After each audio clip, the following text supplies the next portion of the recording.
पाकिस्तान का मतलब क्या? ला इलाहा इल्लल्लाह मुहम्मदुर रसूलुल्लाह सल्लल्लाहु। आप नाराज ना होना, पर यार बड़ी जुल्म की बात है। सड़कों पे रोज किसी न किसी जमात ने कोई ना कोई जुलूस निकाला होता है ना, अलग-अलग नारा है। लेकिन जुल्म की बात यह है कि एक सियासी जमात भी ये नारा नहीं लगाती और फिर भी आपके लीडर है सारे, आप किसी न किसी के लिए जान देते हैं।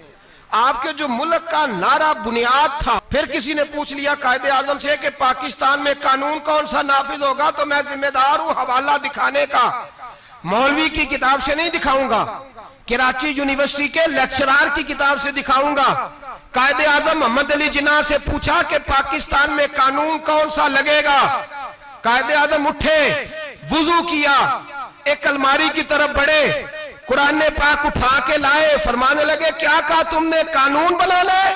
फरमाने लगे ये कुरान मेरे हाथ में है, कानून 1400 साल पहले अल्लाह ने दिया है, मोहम्मद अरबी हमें अता करके गए। तमाशा लग गया है, जिसके पास 4 पैसे आते हैं वो 4 बोर्ड लगा लेता है, और सबसे बड़े मुजरम मैं और आप हैं।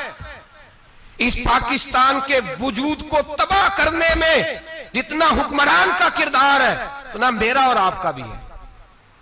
उनको बुरा कह के चुप कर जाते हो, हालांकि लाइन में लग के वोट देते हो, उनके पोस्टर छपवाते हो, बड़े शराबी के नीचे छोटी फोटो अपनी भी लगाते हो, बच जाओगे अल्लाह के अजाब से। आज भी महाजर इतना जुल्म सितम तकलीफ किस लिए बनाया था? इसलिए कि कोई बदतमीज हुक्मरान आके राज करे। हमें लोग कहते हैं चुप करो, सियासत की बात ना करना। हर बदमाश को, हर जालिम को, हर बेईमान को हुकूमत करने की इजाजत दे दो। अगर जालिमों, जाबरों, फासिकों ने हुकूमत करनी थी तो हिंदुस्तान थोड़ा था। क्यों 2 करोड़ आदमियों को हिजरत कराई? 10,000 औरतों की इज्जतें एक शाम लूटी गई, हिंदुओं ने लूटी। 10 लाख आदमी कत्ल हुआ पाकिस्तान बनाने में। यह कुछ तमाशा था? एंकर बकवास करते हैं टीवी पे बैठ के कि पाकिस्तान में सोशलिज्म होनी चाहिए, जमहूरियत होनी चाहिए, नंगा नाच भी करने की इजाजत दो, मौलवी की जुबान बंद करो। ये बोलता है। एक आदमी मुझे कहने लगे जी, एक साहब महफिल से उठ के चले गए, वो कहने लगे हजरत साहब सियासी तकरीर कर रहे हैं। मैंने कहा उसे कहो जरा मेरा कलेजा फाड़ के देखे तो सही जख्म कितने हैं। उसे कहे आके देखे तो सही अंदर जख्म घाव कितने लगे हुए। इन जालिमों ने इस देश की जड़ों को खोखला कर दिया।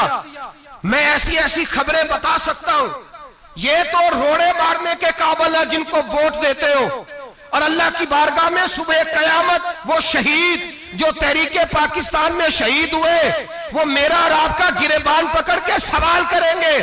वो पूछेंगे कि तुम पाकिस्तान के मुखालिफों को वोट देते रहे, और वो चौधरी साहब जो बिगड़ जाते हैं कि मेरी मर्जी से वोट नहीं दिए, वो कयामत के दिन कटहरे में खड़े किए जाएंगे।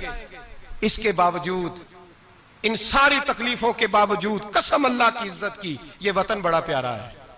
तो इंडिया के एक फौजी ने दास्तान लिखी, कहने लगा यार इंडिया पाकिस्तान का इख्तलाफ अपनी जगह पे, लेकिन कुर्बान जाऊं उस वतन की मट्टी पे।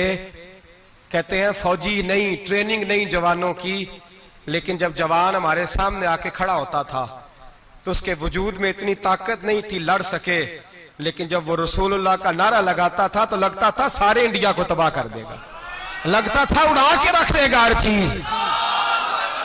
और हमारा कद इतना ऊंचा हो गया, इतना ऊंचा, जब सऊदी अरब ने कहा कि फौज चाहिए, बड़े मुल्कों की फौज थी, मजा आ गया।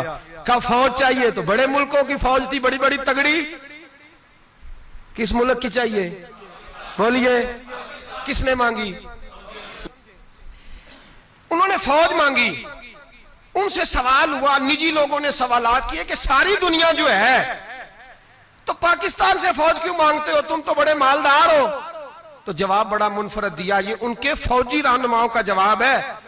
वो कहने लगे इसलिए पाकिस्तान से फौज मांगी है कि पाकिस्तानी मुस्तफा से प्यार बड़ा करते हैं, पाकिस्तानी रसूलुल्लाह से प्यार बड़ा करते हैं। हमें पता है कि टैंक जहां जवाब दे जाएंगे, कलाशनकोफ जहां जवाब दे जाएंगे, ये नबी पाक के गुंबद के आगे सीने करके खड़े हो जाएंगे।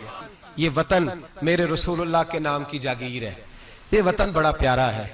इस वतन के खेत खलियान बड़े प्यारे हैं। ये जो लोग आप पे हुकूमत करते हैं, ये पाकिस्तानी नहीं मेरे भाई, ये तो तब पाकिस्तानी होते हैं जब इलेक्शन होता है।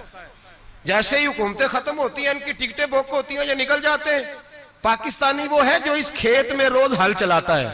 पाकिस्तानी वो है जो रोज पट्टे पे ईंटें बना के इस वतन की तामीर करता है। दुआ है ये उम्र दरूद और सलाम में गुजरे। आखिर